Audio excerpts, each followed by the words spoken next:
मेरे प्रिय भाई और बहनों, इन दिनों विशेष करके कोरोना काल के बाद मैंने देखा है कि लोगों के मन और हृदय में प्रभु के प्रति जागृति जगी है। बहुत सारे लोग प्रार्थना में और गहरे होते जा रहे हैं। पवित्र वचन को सुनने के लिए लोगों के अंदर एक विशेष रुचि आई है। हजारों की संख्या में लोग इस प्रकार के कार्यक्रमों में भाग लेते हैं और आध्यात्मिक जीवन के लिए महत्व देने लगे हैं। मैं इसके लिए प्रभु को धन्यवाद देता हूं। हम में से अधिकतर लोग विश्वासी हैं, आस्तिक हैं, प्रार्थना करने वाले, वचन सुनने वाले, वचन पढ़ने वाले, धार्मिक क्रियाएं करने वाले। लेकिन मैंने देखा कि लोगों में एक बात की विशेष कमी नजर आ रही है, और वो कमी है सच्चे पश्चाताप की कमी। सच्चे पश्चाताप की कमी, यह एक बहुत बड़ी कमी है। पश्चाताप का अभाव हमारी प्रार्थनाओं को दुर्बल कर देता है। बिना पश्चाताप के हमारी प्रार्थनाएं, धर्म कार्य और वचन सुनना, पढ़ना, सुनाना, ये सब व्यर्थ सा लगता है। पश्चाताप की कमी एक बहुत बड़ी बाधा है, जिसके कारण प्रभु की कृपा हमारे ऊपर नहीं बरसती है। सच्चे पश्चाताप के द्वारा हमारे जीवन में एक चमत्कार होता है, एक आंदोलन होता है। अंग्रेजी में मैं अक्सर बोला करता हूं, genuine repentance will bring a revolution in your life.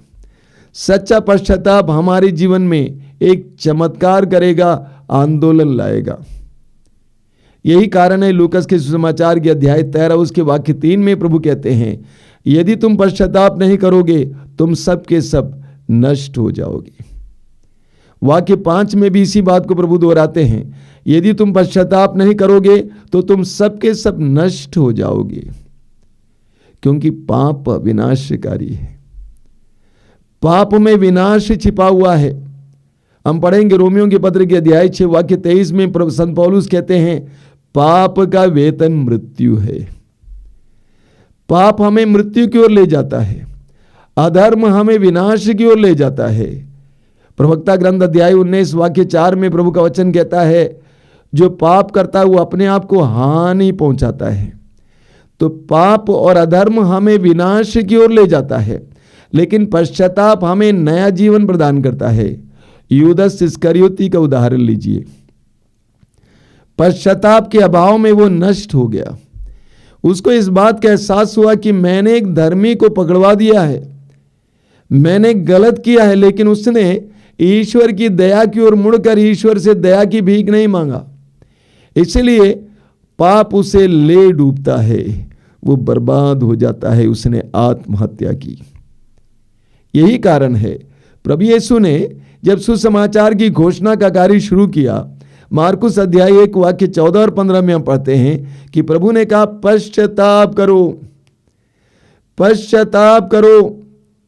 मत्ती अध्याय 4 वाक्य 17 में भी प्रभु यीशु कहते हैं, पहली घोषणा पश्चाताप करो। प्रभु यीशु की घोषणा, सुसमाचार की घोषणाओं में सबसे पहली घोषणा यह है, पश्चाताप करो। ये 40 काल है, और इन दिनों हमें कई बार पश्चाताप करो, पश्चाताप करो, पश्चाताप करो सुनने को मिलता है। तो ये सवाल खड़ा होता है, पश्चाताप का अर्थ क्या है? पश्चाताप का मतलब क्या है? इस पर हम लोग मनन करेंगे। बाइबल में बार बार ये बताया गया, पश्चाताप करो। जब से आदम और एवा ने पाप किया, उसके बाद ईश्वर की ओर से यह आह्वान रहा है, पश्चाताप करो। बाइबल के इन शब्दों का भावार्थ है चेंज ऑफ माइंड, यानी मन का बदलना, मन का परिवर्तन, मन परिवर्तन, विचारों में परिवर्तन, धारणाओं में परिवर्तन। हमारे विचार संसार के अनुकूल हैं, सांसारिकता के अनुकूल हैं, अपनी स्वेच्छाओं के अनुकूल हैं।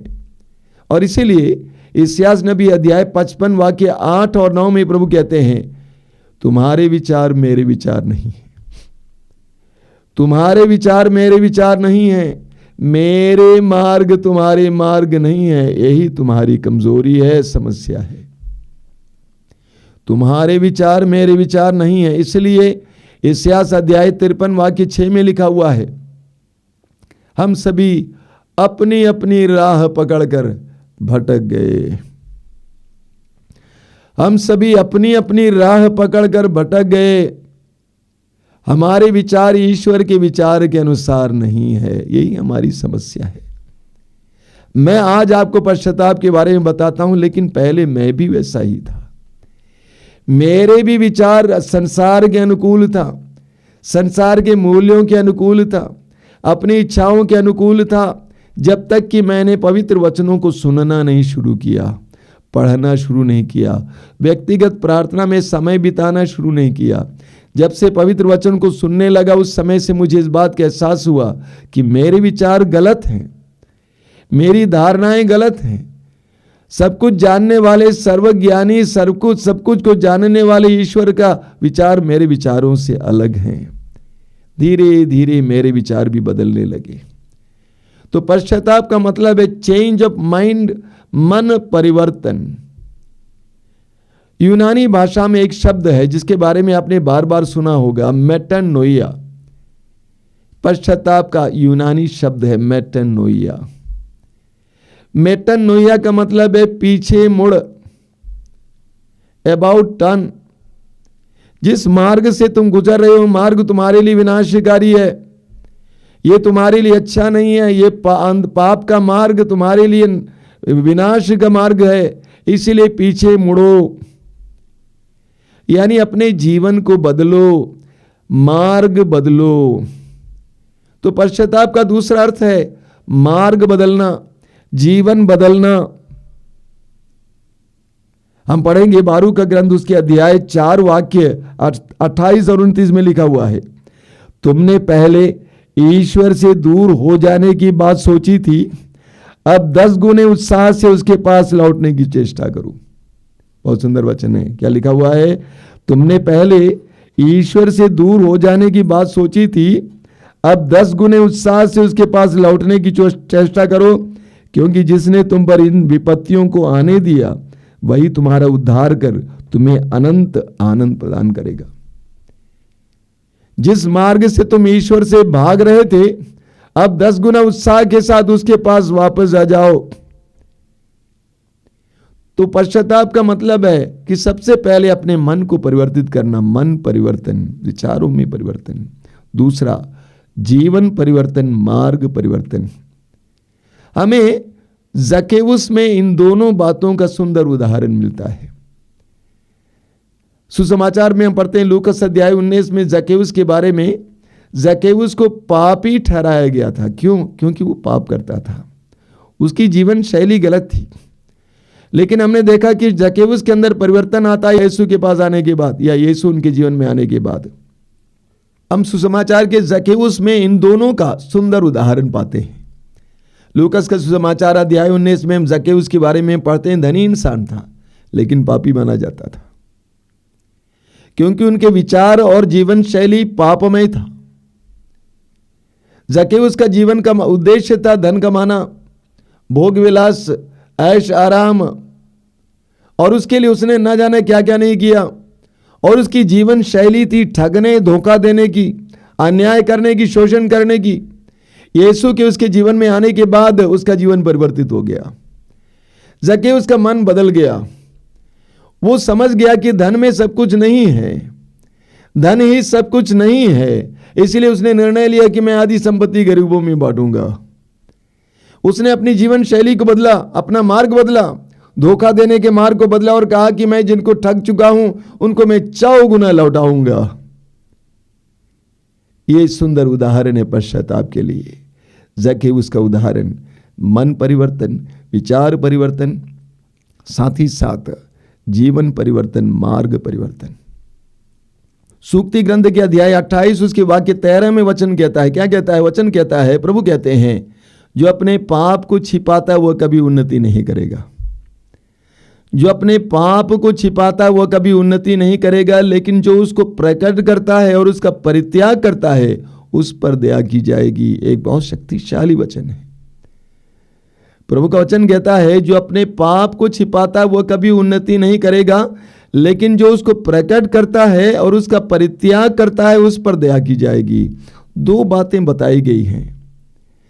पाप को प्रकट करना और दूसरी बात पाप का परित्याग करना, दोनों महत्वपूर्ण है। पहली बात है पाप को प्रकट करना, यानी पाप को स्वीकार करना। उस महान करुणामय ईश्वर के सामने अपने पाप को स्वीकार करना और उसकी दया की भीख मांगना। मैंने पाप किया, मैंने अपराध किया, मुझे तेरी दया की जरूरत है। दूसरा है पाप का परित्याग करना। ये दोनों आवश्यक है। केवल 2 बूंद आंसू बहाना और अपने पाप को स्वीकार करना काफी नहीं है। No no no. हम में से कई लोगों की आदत हो गई है कि हम पाप स्वीकार करेंगे, उसके बाद फिर वही करेंगे। मैं अपनी बहू को दुख दे रही हूं, अपने सास को दुख दे रही हूं, मैंने पाप स्वीकार किया, फिर वापस आकर वही करता हूं जानबूझकर, क्योंकि हम सोचते हैं पाप स्वीकार का मतलब, पश्चाताप का मतलब पाप को मात्र स्वीकार करना है और आंसू बहाना है। बिल्कुल नहीं। वचन कहता है उसका परित्याग भी करना है। ये दोनों हो जाता है तब हमारे ऊपर प्रभु की दया बरसने लगती है।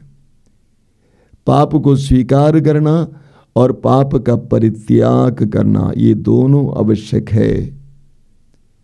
सच्चे पश्चाताप का एक सुंदर नमूना हमें लूकस के सुसमाचार की अध्याय 15 में मिलता है, जहां पर प्रभु यीशु उस उड़ाऊ पुत्र का दृष्टांत सुनाते हैं। उड़ाऊ पुत्र के दृष्टांत में हमने पढ़ा है, इसीलिए कि आप में से अधिकतर लोग जानते हैं, मैं उसका वर्णन नहीं करूंगा। उड़ाऊ पुत्र के दृष्टांत में हम जानते हैं कि उड़ाऊ पुत्र सूअरों के बीच रह रहा था। जब उसके पास खाना नहीं था, दाने दाने के लिए मोहताज था, पेट खाली था, वचन में लिखा हुआ है वह होश में आता है। यह पश्चाताप का पहला चरण है, होश में आना। होश में आना यानी उसको इस बात का एहसास होना है कि मैं कहां था और कहां पहुंचा हूं। उसको याद आया कि मैं एक धनी बाप का बेटा था, लेकिन यहां एक प्रदेश में एक इंसान का नौकर बनकर सूअरों के बीच काम कर रहा हूं।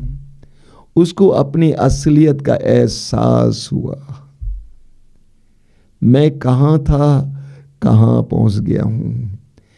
क्या सोचकर विवाह किया था, आज मेरी क्या दशा है। क्या सोचकर पुरोहित बना, धर्म बहन बना, आज मेरी क्या दशा है। जिंदगी के प्रारंभ में मेरे कितने सपने थे, आज मैं कहां पहुंचा हूं। प्रकाशना ग्रंथ के अध्याय 2 उसके वाक्य 5 में वचन कहता है, इस बात पर विचार करो कि तुम कितने ऊंचे स्थान से गिर गए हो। कितना सुंदर वचन है। इस बात पर विचार करो कि तुम कितने ऊंचे स्थान से गिर गए हो। यह पश्चाताप का पहला चरण है, होश में आना। दुनिया में बहुत सारे लोग दुखी और परेशान हैं, लेकिन वे अभी तक होश में नहीं आए हैं। यह प्रभु की विशेष कृपा से ही प्राप्त है। दूसरा चरण है, वह बोलता है, उड़ाऊ पुत्र बोलता है, मैं उठूंगा, आई विल राइज। मैं यहां से उठूंगा। मैं इतने दिनों से इन सूअरों के बीच में था, सूअरों को चरा रहा था, लेकिन मैं इस परिस्थिति में रहना नहीं चाहता। मैं इतने वर्षों से शराब पी पी कर अपने आप को बर्बाद किया, परिवार को बर्बाद किया, बच्चों की जिंदगी को बर्बाद किया, लेकिन आज तक यहां था, लेकिन आज मैं यहां रहूंगा नहीं, मैं उठूंगा। मैंने अपने आप को बर्बाद किया, बदनाम किया, गंदगी में, गंदे रिश्तों में, लेकिन आज मैं उठूंगा। पश्चाताप मेरे प्रिय भाई और बहनों एक निर्णय है। पश्चाताप एक निर्णय है। पाप स्वीकार करने के लिए जाने से पहले अपने मन को सही करना। पश्चाताप एक निर्णय है, मैं नहीं करूंगा, मैं पाप से भागूंगा, मुझे नहीं चाहिए। पश्चाताप एक निर्णय है। दूसरा कि मैं उठूंगा। तीसरा है, वो कहता है मैं अपने पिता के भवन जाऊंगा, मैं अपने पिता के पास जाऊंगा, क्योंकि मैं जानता हूं कि मेरी समस्याओं का समाधान मेरे पिता के पास है और अन्यत्र नहीं है। मैं दोस्तों के पास नहीं जाऊंगा, मैं अंकल के पास नहीं जाऊंगा, मैं अपने पिता के पास जाऊंगा। मेरे पिता ईश्वर के पास ही मेरी समस्याओं का समाधान है। आश्रम में आने वाले सारे भाई बहनों से मैं यही कहता हूं, आपकी समस्याओं का समाधान किसी मनुष्य में नहीं है, ईश्वर में है, प्रभु पे है। प्रभु के पास जाइए। ये तीसरा चरण है। वो कहता है मैं अपने पिता के पास जाऊंगा, प्रभु के पास जाऊंगा। चौथा चरण है, वो कहता है कि मैं अपने पाप को स्वीकार करूंगा। मैं अपने पाप को स्वीकार करूंगा। मैं नहीं कहूंगा पिताजी मुझे आप जानते हैं मैं कितना अच्छा लड़का था, मैं कैसे भटक सकता था, लेकिन लोगों ने मुझे उकसाया फुसलाया, मैं भटक गया। गलती दूसरों की है ना। उसने कहा नहीं, मैं स्वीकार करूंगा, मैंने पाप किया है, मैंने वही किया जो तेरी दृष्टि में बुरा है, मैंने पाप किया। ये सच्चा पश्चाताप है। कई लोग दूसरों के पाप बताते हैं, पाप स्वीकार के लिए जाते हैं, लेकिन अपनी बहू के पाप बताती है, सास के पाप बताती है, उनका पाप, इनका पाप, अपना पाप छिपा कर चले जाते हैं। अपना पाप स्वीकार करना, मैंने पाप किया, उसने इसने नहीं, मैंने पाप किया, ये स्वीकार करना जरूरी है। वही असली पश्चाताप है। अगला चरण, पांचवा चरण, वो उड़ाऊ पुत्र बोलता है मुझे आप एक दास के रूप में रखिए, लेकिन अपने पास रखिए। मैं नहीं भटकूंगा, मुझे अन्यत्र नहीं जाना, कहीं नहीं जाना है, मैं आपके ही पास रहूंगा, मेरी बाकी जिंदगी आपके साथ बीतेगी। ये पश्चाताप है। इन पांचों चरणों पर मनन करना मैं आपसे अनुरोध करूंगा, समय मिलेगा फिर एक बार इस वचन को सुनिए। ये पांचों चरण एक साथ जोड़िए, वो सच्चा पश्चाताप है। अपने आप को प्रभु के सामने लाइए। कैसे पश्चाताप करें, सुंदर उदाहरण हमें जोएल के ग्रंथ के अध्याय 2 में मिलता है। जोएल नबी का ग्रंथ, उसके अध्याय 2 में स्पष्ट शब्दों में जोएल हमें बताते हैं कि हमें कैसे पश्चाताप करना चाहिए। बहुत सुंदर वचन है, आपने बार बार सुना है। वहां पे क्या लिखा हुआ है, अब तुम लोग उपवास करो और रोते तथा शोक मनाते हुए पूरे हृदय से मेरे पास लौट आओ। अब तुम लोग उपवास करो और रोते तथा शोक मनाते हुए पूरे हृदय से मेरे पास लौट आओ। अंग्रेजी में इसका अनुवाद और बेहतर है, ये जोड़ दिया गया है। वहां पे लिखा हुआ है even now return to me, अब भी तुम मेरे पास लौट आओ। पश्चाताप के लिए कोई समय नहीं होता है। क्रूस पर लटका हुआ वो डाकू अंतिम पल में पश्चाताप किया, उसके लिए परलोक का दरवाजा खुल गया। पश्चाताप के लिए कोई समय नहीं होता है। प्रभु कहते हैं अब भी तुम मेरे पास लौट आओ। सब कुछ गड़बड़ है, खराब है, कोई बात नहीं, अब भी तुम मेरे पास लौट आओ। कैसे लौटाना, प्रभु कहते हैं पूरे हृदय से मेरे पास लौट आओ। आधे हृदय से नहीं, पूरे हृदय से। मैं इस पर बहुत जोर देता हूं। लोग कोई भी बात प्रभु के सामने बोलते हैं, आधे हृदय से बोलते हैं, उनके अंदर छल छिपा हुआ है, कपट छिपा हुआ है। पूर्ण समर्पण करने के लोग तैयार नहीं हैं, पूरी तरह से वापस आने के लिए लोग तैयार नहीं हैं। प्रभु कहते हैं पूरे हृदय से मेरे पास लौट आओ, निर्णय लो, पूरे हृदय से मेरे पास लौट आओ। और प्रभु बताते हैं कैसे कैसे कैसे कैसे आना है। सबसे पहले शोक मनाते हुए, रोते हुए मेरे पास लौट आओ, आंसू बहाओ। आंसू अच्छा है। आंसू हमारे पापों के मैल को धोता है।